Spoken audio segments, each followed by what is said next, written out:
আর দোপান্ত করি আমি এখনই। আমি যখন পথিমধ্যে আমি যাচ্ছিলাম, যাওয়ার সময় যেন একজন আল্লাহ ওয়ালার সঙ্গে দেখা হয়ে যায়, আল্লাহর ওলির সঙ্গে দেখা হয়ে যায়। সেই আল্লাহর ওলি বললেন, কি বাবা তুমি যাও কেন? বলে ছাগল নিয়ে যাও। বলে তোমরা কেন নিয়ে যাও? বলে আমি আমার সম্রাটকে দিতে যাচ্ছি। বলে তুমি এর কত সম্পদ পাবে? বলে আমি এর অর্থ সম্পন্ন পাবো না। বলে তখন তুমি কি করলে বলো?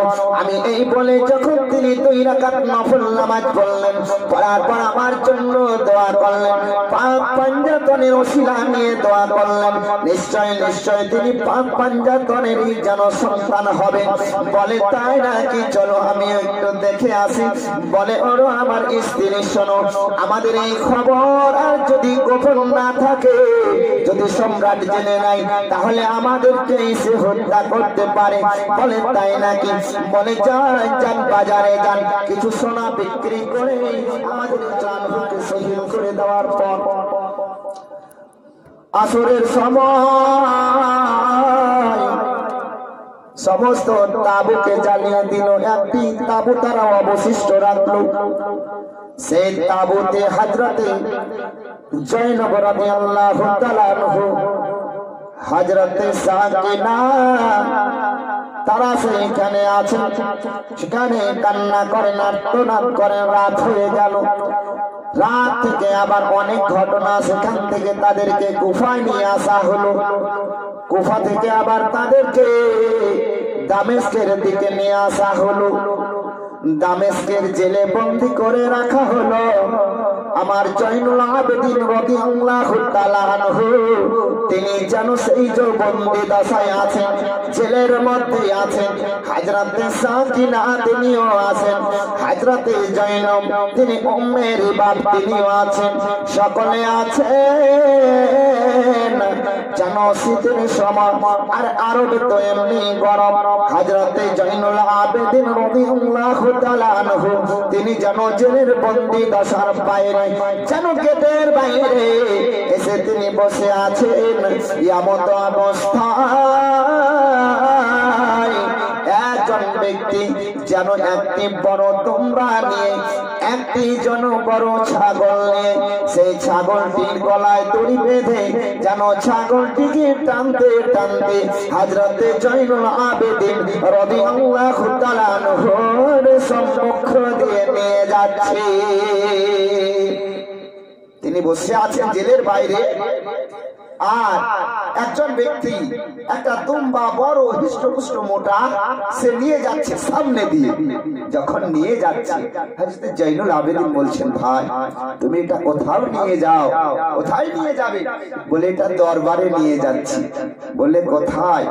বলি ইয়াজিদের দরবারে যাব।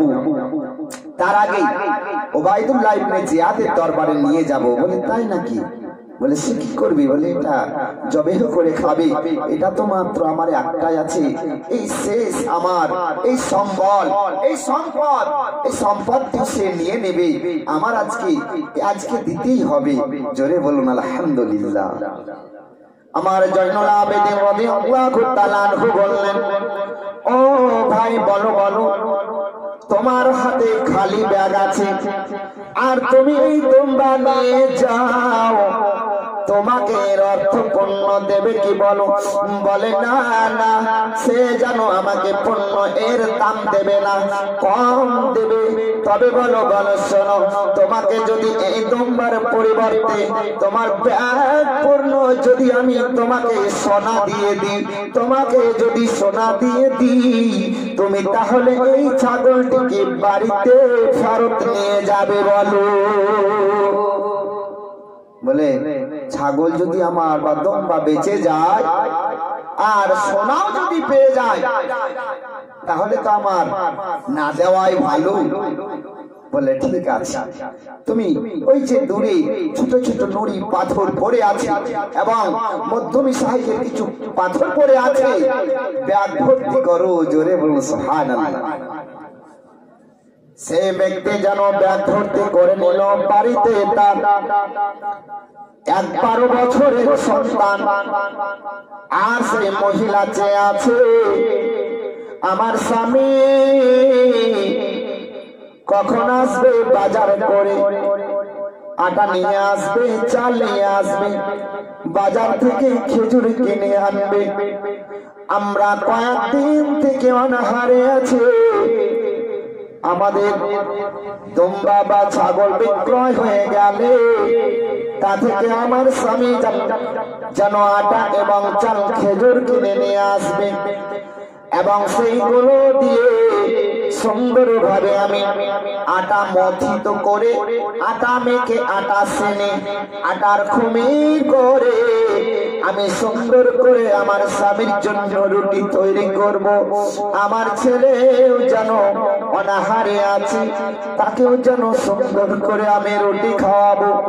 আমি খেজুর দ্বারা যেন সালাদ তৈরি করব, আমি সুন্দর করে শরীর তৈরি করব। শরীর বলা হয় যেমন আমাদের এখন ভোজে চাটনি দেয়, চাটনিতে থাকে যেন চাটনিতে থাকে কিশমিশ থাকে, খেজুর থাকে, টমেটো থাকে, সস থাকে, এই দিয়ে যেমন একটি চাটনি তৈরি করা হয়। আরবের লোকেরা শরীর অর্থাৎ দ্বারা খেজুর দ্বারা কিছু মিষ্টি এবং মধু দ্বারা তারা যেন চাটনি তৈরি করত, এবং তা দ্বারা তারা যেন রুটি ভক্ষণ করত, রুটিতে লাগিয়ে লাগিয়ে খেত।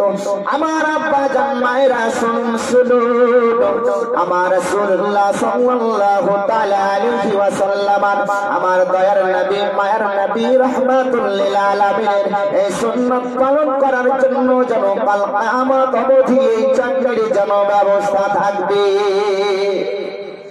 সেই মেয়ে যেন মহিলা, ভদ্র মহিলা বাড়িতে ভাবেন যে আমার বাড়িতে আজকে আটা আসবে, চাল আসবে, আমি সুন্দর করে রুটি তৈরি করব। কিন্তু এই যখন দেখুন ভাগ্যের পরিহাস দেখুন, ভাগ্যের খেলা দেখুন, যখন পাথরগুলোকে এসে ব্যাগে ভরে নিয়েছে, আমার জয়নুল আবেদিন রাদিয়াল্লাহু তাআলা আনহু যেন বললেন মুসাল্লাটি বিছিয়ে দিলেন, 2 রাকাত নফল নামাজ পড়লেন। নামাজ পড়ার পর আল্লাহ পাকের কাছে দোয়া করলেন, বলেন আল্লাহ পাক, ওগো আমার আল্লাহ, ওগো আমার স্রষ্টা, আমার নানা জান, আমার আব্বা জান, পাক পাঞ্জাতনের আমরা যেন অঙ্গীকার করে, যেন তাদের মাধ্যম করে আল্লাহ পাক তোমার কাছে দোয়া চাইছি, তুমি দোয়া গ্রহণ করে নি, তুমি দোয়া কবুল করে নি। এই ব্যক্তির ব্যাগে যত পাথর আছে গো, এই পাথরগুলোকে তুমি সোনায় পরিণত করে দাও। সোনা হয়ে গেল, দুম্বা বেঁচে গেল। এই দুটোকে নিয়ে সঙ্গে নিয়ে বাড়ির দিকে রওনা দিল। বাড়ির বউ ভাবছে, ভদ্র মহিলা ভাবছে যে ব্যাগে হয়তো আটা আসছে, ব্যাগে চাল আসছে, ব্যাগে খেজুর আসছে, ব্যাগে মধু আসছে, কিন্তু না না, বাড়ি যখন গেলেন দেখছে সোনায় পরিপূর্ণ হয়ে আছে। জোরে বলুন আলহামদুলিল্লাহ। মারহাবা মারহাবা ইয়া রাসূলুল্লাহ, একই ছিল ভাগে তার, আটা মধু ছাড়া হলো সোনায় পরিণত তার। মারহাবা মারহাবা ইয়া রাসূলুল্লাহ। মহিলা যে আছে আটা খেজুর আসবে, কিন্তু না, সোনায় ভরা ব্যাগ। ব্যাগ দেখে অবাক, কত ব্যাগ হয়ে গেল। আজকে দেখবেন সামান্য একজন মুর্শিদাবাদে একজন সামান্য মিস্ত্রি, রাজমিস্ত্রি, টিকিট কাটলো তো 1 কোটি টাকা পেল, বাদশা দিয়ে 75 লক্ষ টাকা পেল। তোর বাড়ির লোক ভাবে টাটির বাড়ি আছে, আর টাটির বাড়ি থাকবে না, সব থেকে নামি দামি ইট দিয়ে বাড়ি তৈরি করব, সব থেকে বড় টাইলস দিয়ে করব, সব থেকে সুন্দর আমি গ্রামের মধ্যে বাড়ি তৈরি করব। এটা তার স্বপ্ন, আশা, আকাঙ্ক্ষা। কিন্তু সেই মহিলা যখন এই সোনা দেখতে পেল, বলে আমার স্বামী তুমি তো আটা আনতে গিয়েছিলে, তুমি তো খেজুর আনতে গিয়েছিলে, তুমি তো চাল আনতে গিয়েছিলে, কিন্তু তোমার ব্যাগে আজকে সোনায় পরিপূর্ণ, কারণ কিভাবে কিভাবে এই সোনা আসলো এবং দুম্বাও ফিরে আসলো, কারণটা সেই ব্যক্তি বলতে লাগলেন, ও আমার স্ত্রী শোনো শোনো, ও আমার সহধর্মিনী শোনো, ও আমার সঙ্গীর সাথী শোনো, এহ জগতেও তুমি আমার সঙ্গিনী, পর জগতেও আমার তুমি সঙ্গিনী।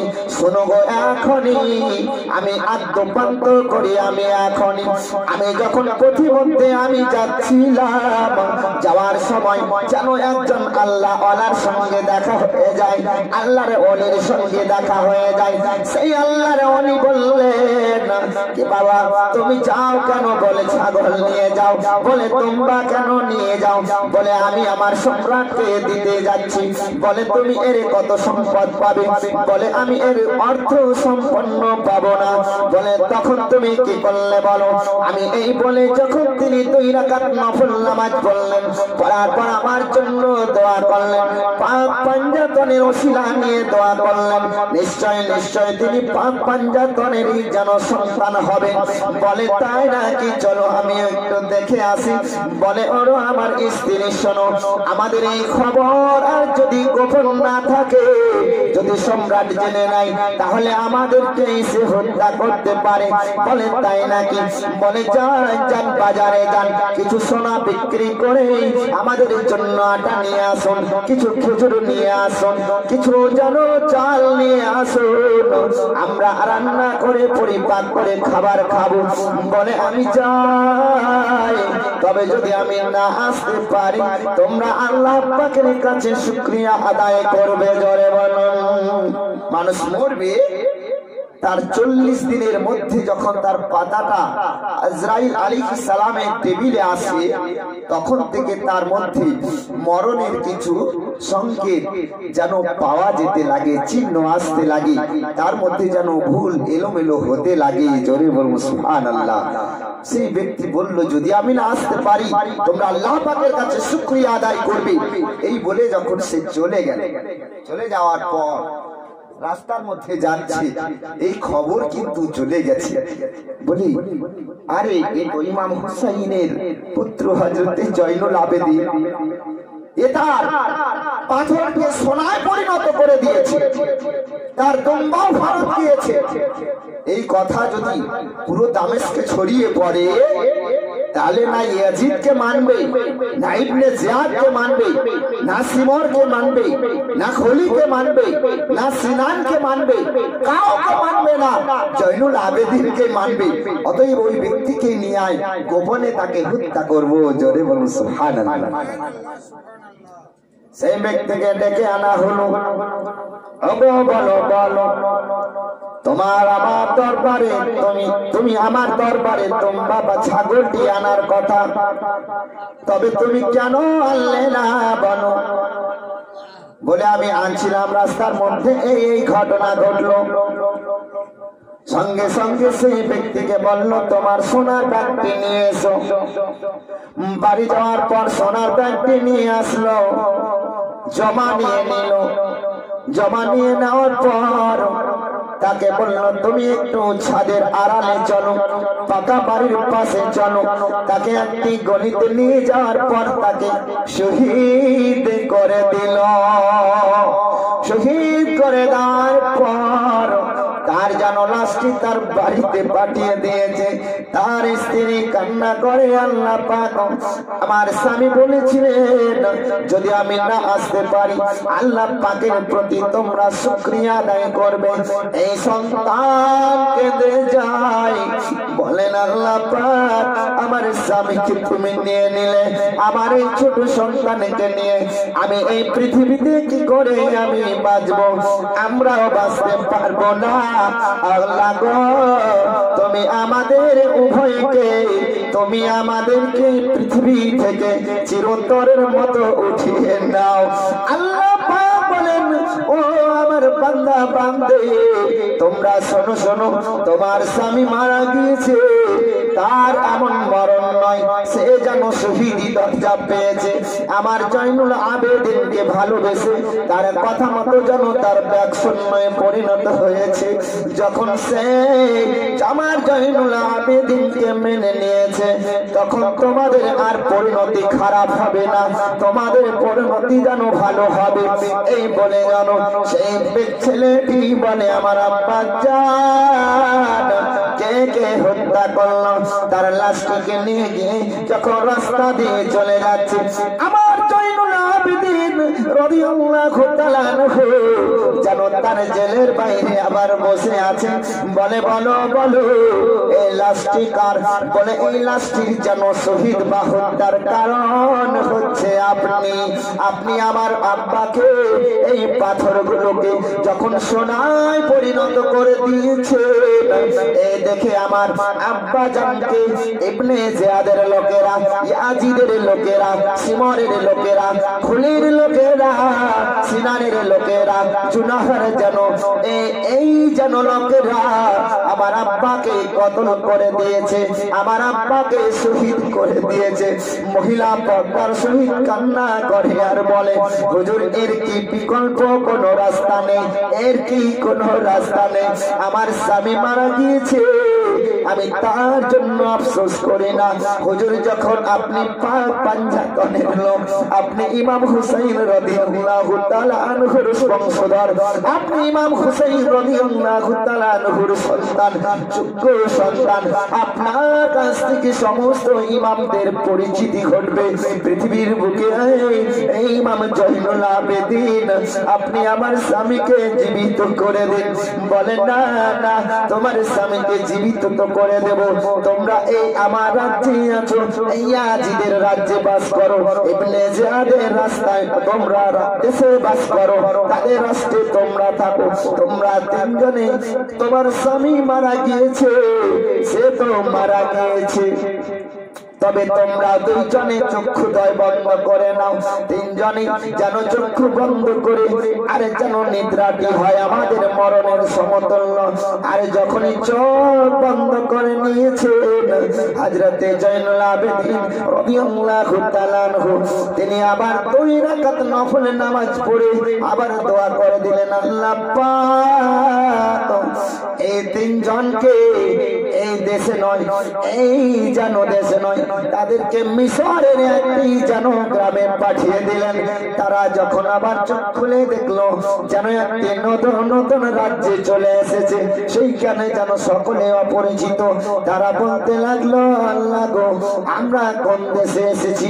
যেন তাদের ঘর বাড়ি বাড়ি অট্টালিকা যেন খুব সুন্দর থেকে সুন্দরতর হয়ে গিয়েছে, তাদের যেন রাজ্যে যেন তারা যেন সেখানের নেতা হয়ে গিয়েছে এবং সেখানের তারা বাদশা হয়ে গিয়েছে। এই দেখে তারা অবাক হয়ে গিয়েছে। তারা বলে, আল্লাহ পাক এইখানে এসেছি তো এই নতুন দেশে আমাদের মন যেন কেমন উড় উড় করে। হযরতে জয়নুল আবেদিন তাদেরকে স্বপ্ন দিয়ে বলেন, ওগো মহিলা, এই সন্তান, ওগো পুরুষ আল্লাহর বান্দা, তোমরা যখন আমার প্রতি আস্থা রেখেছো, আমার পাক পাঞ্জাতনের প্রতি আস্থা রেখেছো, আমাদের এই অলি বংশের অলি কুলের যখন প্রতি তোমরা এই অলিদের উৎসের জায়গায় যখন তোমরা আজকে আস্থা রেখেছো, আল্লাহ পাক তোমাদেরকে এই সম্মান প্রদান করেছেন। আল্লাহুম্মা